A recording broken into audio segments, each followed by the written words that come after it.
Estamos de volta, esse é o Repórter Difusora, eu sou Robson Júnior, muito prazer, muito obrigado por nos acompanhar. Tem muita coisa ainda no nosso canal de voz. Estou recebendo hoje mais uma vez o meu xará Robson Mourão e boas-vindas aqui a ele mais uma vez. Bem-vindo aqui, Robson. Eu sei que você tem uma rotina lá com o ICRIM, faculdade também. Eu sei que a relação com. Eu adoro sala de aula, estou em sala de aula há muitos anos e sei o quanto é importante para a gente passar conhecimento. Bem-vindo mais uma vez aqui ao Repórter Difusora. Muito obrigado, Robson Júnior. Bom dia aqui para todos que nos acompanham pela 94.3 Difusora FM. Peço até para você mandar um abraço aí para minha esposa e para minha filha Valquiana e Marjorie, que elas não são só ordes, são lordes, né? E já acompanham o seu programa diariamente e fã de carteirinha. Poxa, bom dia a todos. É uma honra tê-los aqui. Bem, eu vou esperar então que o professor Robson, então ele me fale do conteúdo de hoje aqui. Porque na verdade, eu penso assim, eu volto sempre ao que dizia o meu pai. Meu pai mal escrevia o nome dele, mas dizia, olha, mas ele discutia com as pessoas até coisas de direito. E o pessoal ficava bobo, profissionais de área, como é que você pode, se você mal escreve o nome? E meu pai não tinha um dos olhos, ele perdeu na adolescência, mas enxergava muito mais distante do que eu mesmo. E ele dizia, olha, Robson, rádio, o que eu aprendi através do rádio. Então aquilo, eu nem pensava trabalhar em rádio quando ele me disse isso, e hoje estou trazendo aqui um professor aqui no nosso estúdio, que vira uma espécie de sala de aula, me permita dizer isso, porque eu acho que há uma necessidade, há uma obrigação da gente como uma concessão pública, a rádio é uma concessão pública, e sendo uma concessão pública, a gente tem que fazer utilidade pública, a gente tem, de alguma forma, quem nos ouve, ganhar um pouco com isso. Eu tenho certeza que depois da conversa de hoje, as pessoas vão sair daqui com um pouco mais de informação. Temas de hoje, professor? Temas de hoje: pacote anticrime, a famosa Lei 13.964, que foi publicada dia 24 de dezembro de 2019, olha só, no Natal, né? E um curso que a gente vai ministrar, ao final a gente comenta sobre esse curso, que vai ministrar sobre o pacote anticrime, especificamente. Em relação ao pacote anticrime, a grande necessidade de falar, Robson, é que a gente percebe aqui no programa, com certeza, nesses anos como comunicador, tens mais propriedade ainda, a sociedade está cansada sobre o que fazer com o criminoso, né? O que se faz com o criminoso? É para recrudescer, é para piorar a situação? Não é para piorar a situação? Então o sistema processual necessitava de uma mudança, necessita de uma mudança. E o pacote anticrime, colocando na balança, nós entendemos que tem mais positividade do que negatividade. Tem coisas que nós concordamos, tem coisas que não concordamos com esse pacote anticrime, mas colocando na balança, acreditamos que ele vem para melhorar o sistema processual. Se me permite já ir comentando um pouco sobre essas alterações, né, que essa Lei 13.964 de 2019, ela altera o Código Penal, mas principalmente ela altera o sistema processual penal. Então o sistema processual penal vai ter uma alteração drástica, grandiosa, com esse pacote anticrime. Em relação à parte material, direito penal, para quem nos acompanha, nós temos novidades na legítima defesa, onde se inclui o agente de segurança pública. Alguns estão dizendo que é uma licença para matar. Então, o pacote anticrime está dando uma licença para o agente de segurança pública matar. Na verdade, não é isso.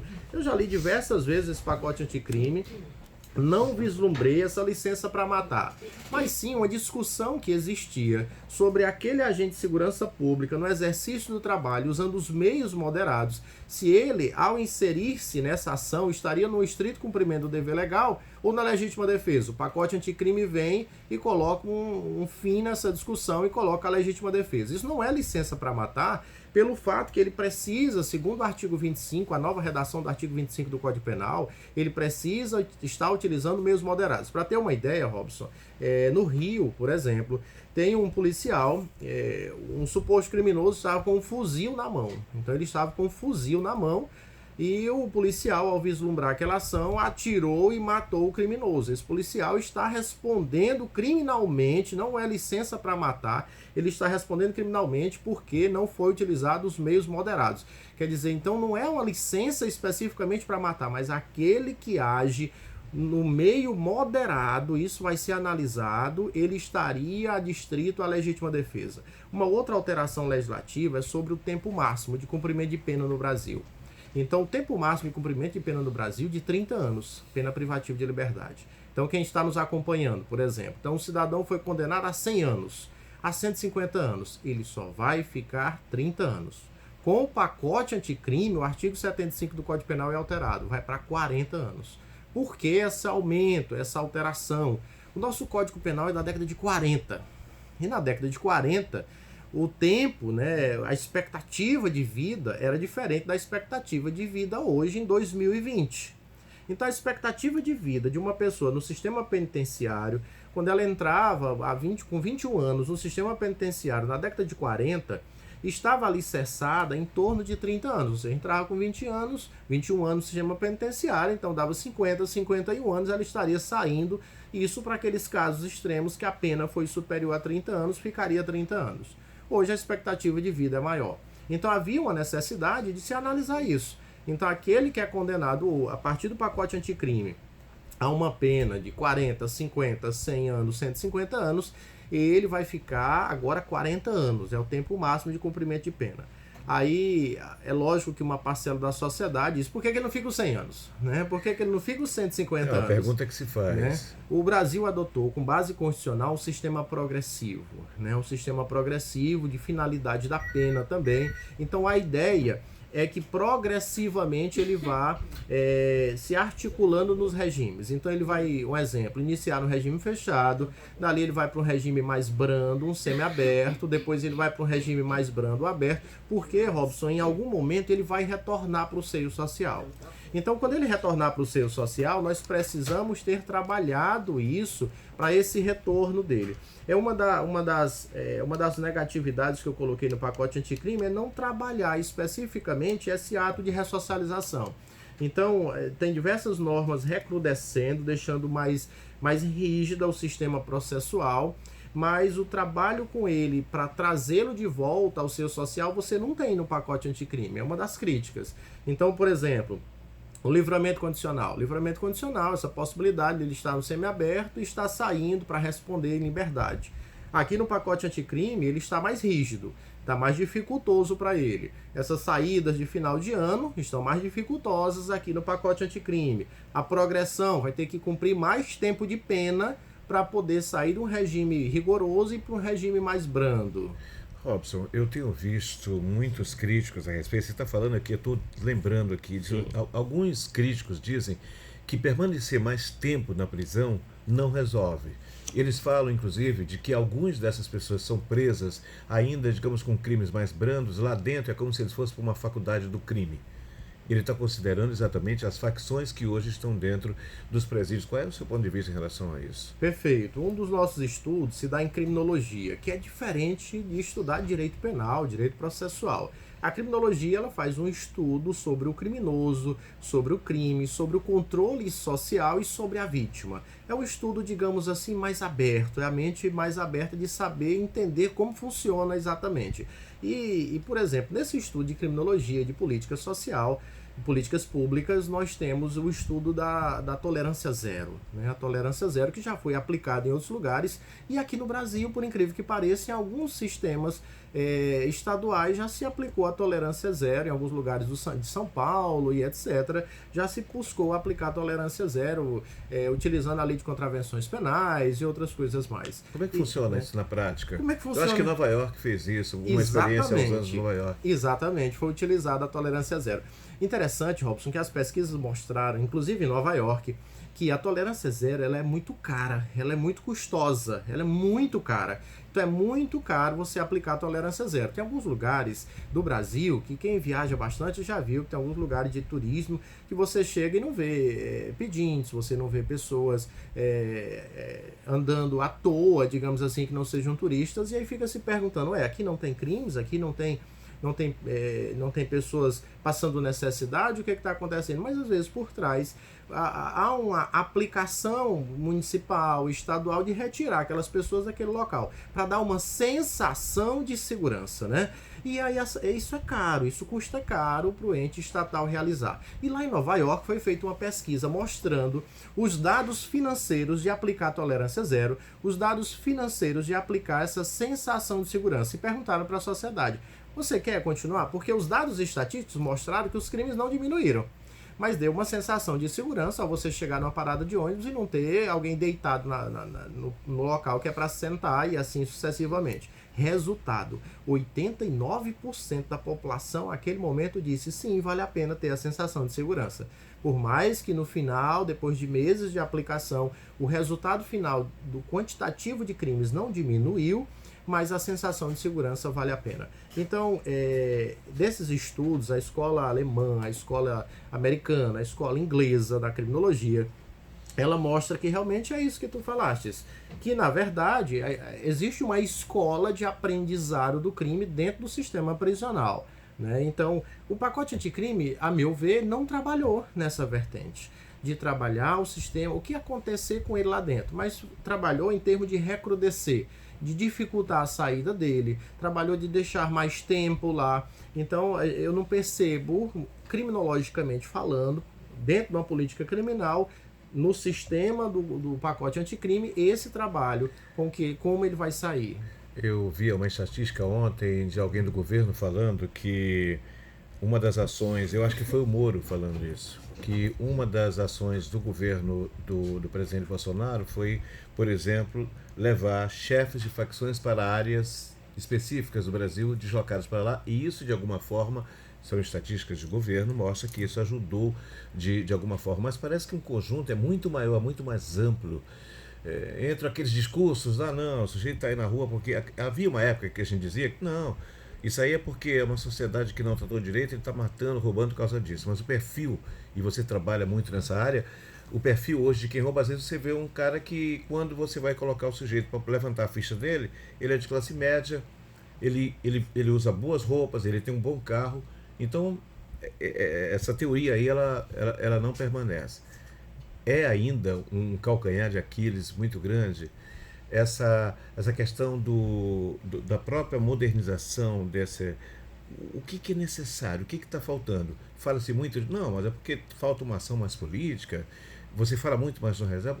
Como é que você, que vive o dia a dia disso, Robson, analisa essa questão? Perfeito. Aí é interessante, muito interessante a indagação de Robson Júnior, porque a gente precisa dividir aqui os crimes que são cometidos pela massa, digamos assim, a massa popular, a massa mais carente financeiramente falando, e aqueles crimes onde envolve grandes vultos, né?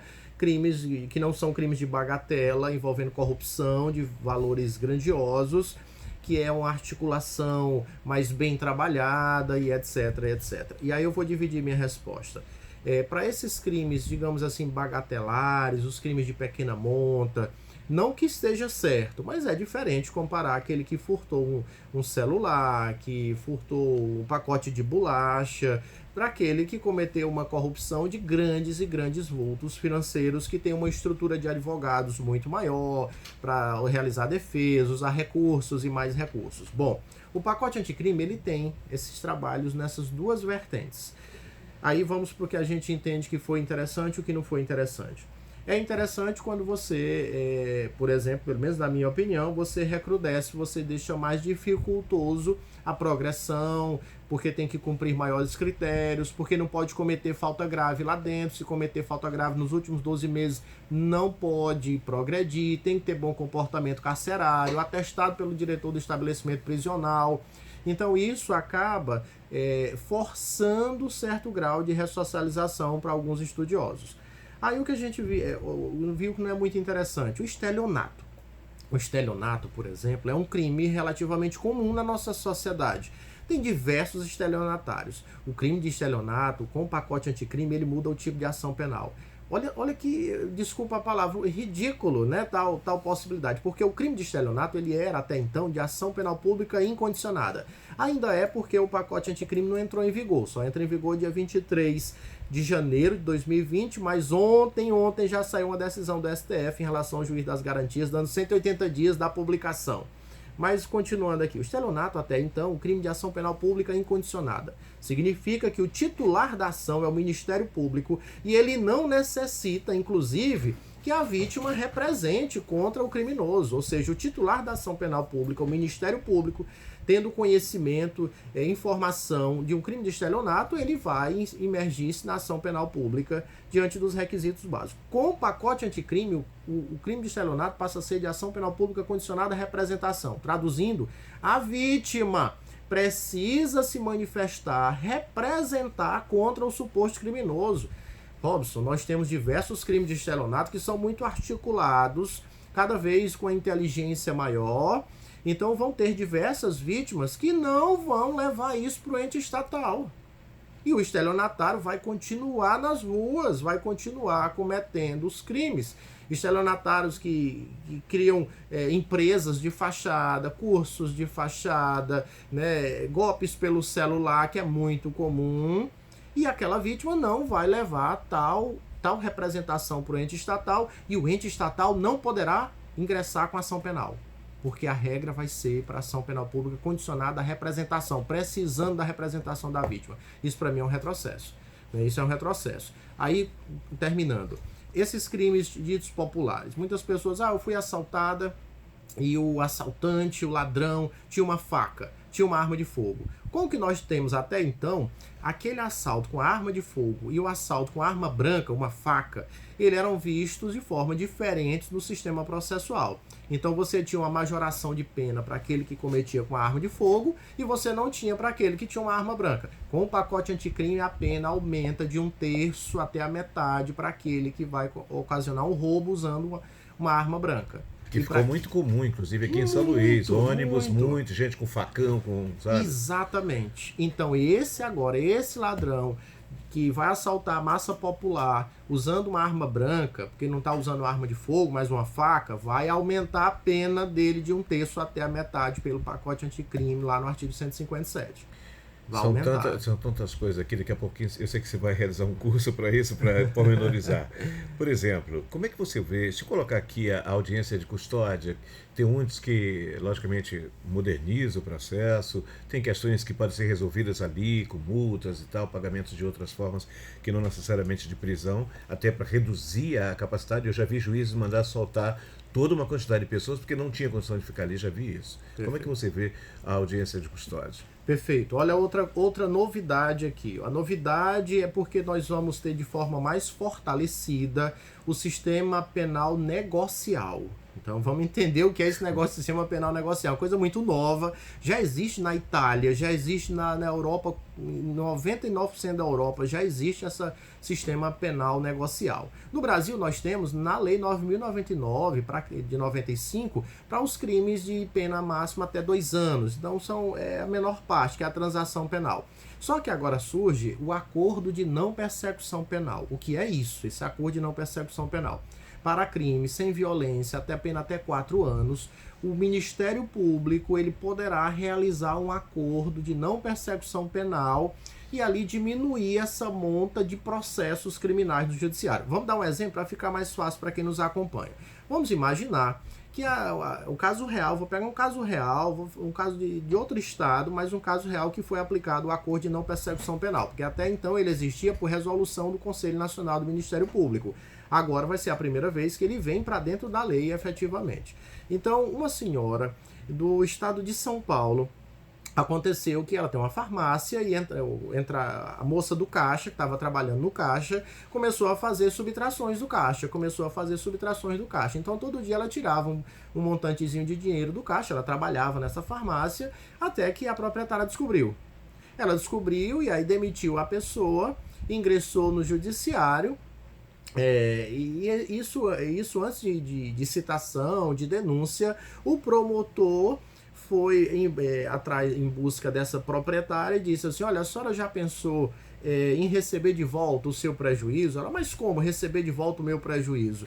Eu acho que eu não vou receber, ninguém recebe de volta. O que aconteceu? Resumindo a história, o promotor chamou essa senhora que estava ao caixa, subtraindo durante muito tempo, e disse assim: olha, eu sou promotor, tem imagens, você fazendo isso, você fazendo aquilo, se você confessar, a gente pode fazer um acordo de não persecução penal, desde que você devolva o valor que foi subtraído. Ela: não tem condições, a gente pode dividir.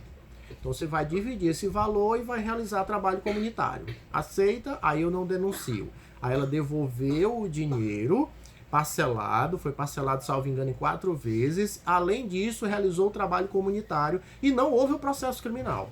Isso é uma justiça penal negocial. Nós não vamos aplicar isso, o código nem permite, nem o pacote anticrime para homicídio, para estupro, não tem, lógico, para esse tipo de infração penal. Mas para determinadas infrações penais sem violência, com pena de até 4 anos, surge a possibilidade da justiça penal negocial. E a cadeia de custódia? Aí vem a questão da cadeia de custódia. Ela entra efetivamente como lei e não por resolução, portaria, como estava sendo, como surgiu no Rio de Janeiro e aqui é utilizada aqui no estado do Maranhão.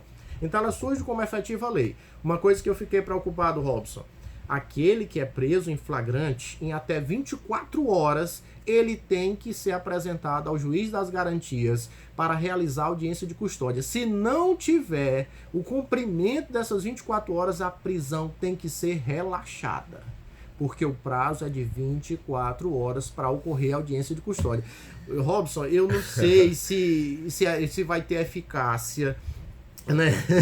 Se nós vamos ter essa eficiência toda de realizar 24 horas, realizar todos os procedimentos e levar ele para o judiciário. Quer dizer, eu vejo que vão ter favorece uma coisa que eu achei que o prazo tinha que ser maior, pelo menos. É igual a questão do juiz das garantias, né? Tornar isso em 30 dias real é uma brincadeira. Não esticou tem pelo menos agora, empurrou um pouquinho para 180, vamos ver.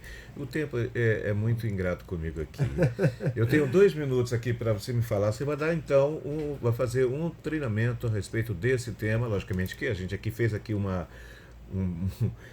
pouquinho dessa história, tá? Um aperitivo para que as pessoas possam ter noção do que vai acontecer. Quando é que vai acontecer então esse seu treinamento? Nós estamos conversando exatamente com o Robson Mourão. Hoje você continua na direção do ICRIM? Isso. Continuamos na direção do Instituto de Criminalística, trabalhando incansavelmente lá, buscando esclarecer os fatos, a verdade. Graças a Deus a gente vem obtendo resultados muito positivos, encaminhando laudos para delegados, promotores e juízes. E em relação ao pacote anticrime, a gente vem usando as redes sociais, inclusive, para dar dicas, para levar para a população essas informações e que a população possa formar sua convicção, sua opinião, se é interessante esse pacote anticrime, se não é interessante. A gente vem utilizando muito essas redes sociais, de Instagram e etc. Em relação ao curso, Robson, nos dias 31 de janeiro e 1º de fevereiro, que é sexta à noite, sábado, manhã e tarde, 31 de janeiro e 1º de fevereiro, lá na sede do Infor Maranhão, nós vamos estar realizando um mini curso que é do pacote anticrime e a cadeia de custódia. É muita informação, o pacote anticrime muda muita coisa, então a gente não teria como fazer isso em 1 hora, 2 horas ou nem 22 minutos. 22 minutos. Mas aí nesse curso, nesse mini curso, a gente vai estar em 12 horas falando sobre a cadeia de custódia, falando sobre o que tem de novidade para quem trabalha na área forense, para quem é advogado, para quem é estudante de direito. Então, para quem quer saber um pouco mais sobre essas mudanças, 31 de janeiro, 1º de fevereiro, na sede do Infor, mini curso do pacote anticrime e a cadeia de custódia. Informações, aí tem que seguir os contatos do Infor, que é 988483170, 988483170 e 981541094, 981541094. Muito obrigado, viu, Robson? Eu queria fazer uma perguntinha para o perito. Vamos lá. Nós tivemos um caso recente de uma criança que foi morta, acho que foi aqui em São Luís, eu não tenho certeza. Que era um caso exatamente que aconteceu, acho que de uma criança, mas não tenho muita certeza.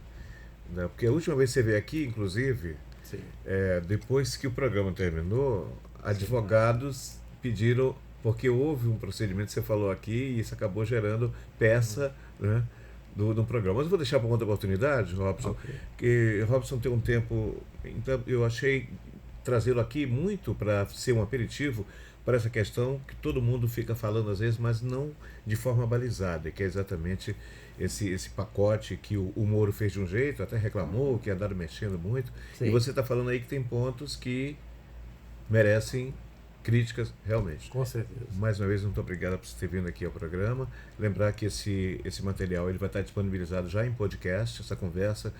E eu vou colocar em minhas redes sociais também, até em áudio e vídeo. Muito obrigado mais uma vez, Robson. Perfeito, Robson. Um abraço forte a todos que nos acompanham mais uma vez. Estamos à disposição sempre que você precisar. Repórter Difusora volta já em sua última meia hora. Eu me lembrei que não, pensei que é São Paulo, uma garotinha. Ela foi, o cara matou, arrastou ela. Eu fiquei na dúvida aqui se era São Luís, mas acho que é São Paulo. É porque tu dá muita informação todo dia, É muita, né? então fica. Eu imagino como é que fica a tua cabeça.